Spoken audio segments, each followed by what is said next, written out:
यौम पाकिस्तान की परेड में खुसूसी मेहमान कौन होगा, ISPR ने बता दिया।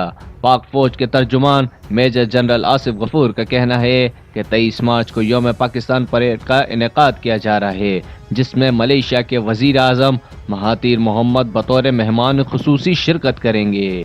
ISPR के director general major Asif Ghafoor का अपने बयान में मजीद कहना है कि यौम पाकिस्तान परेड के खुसूसी मेहमानों में अजरबैजान के वजीर दिफा colonel general Zakir Hasan, Bahrain की फौज के commander general Sheikh Mohammed bin Isa Khalifa और सल्तनत ऑफ ओमान के सरकारी ओहदेदार भी शामिल होंगे। DG ISPR ने बताया कि अजरबैजान और सऊदी अरब के फौजी दस्ते परेड में शिरकत करेंगे, जबकि अजरबैजान, बहरीन, सऊदी अरब और श्रीलंका के पैराट्रूपर्स भी शरीक होंगे, जो फ्री फॉल जंप का मुजाहरा करेंगे। उन्होंने बताया कि इस मौके पर तुर्की के F-16 और चीन के J-10 तैयारे फिजाई करतब दिखाएंगे।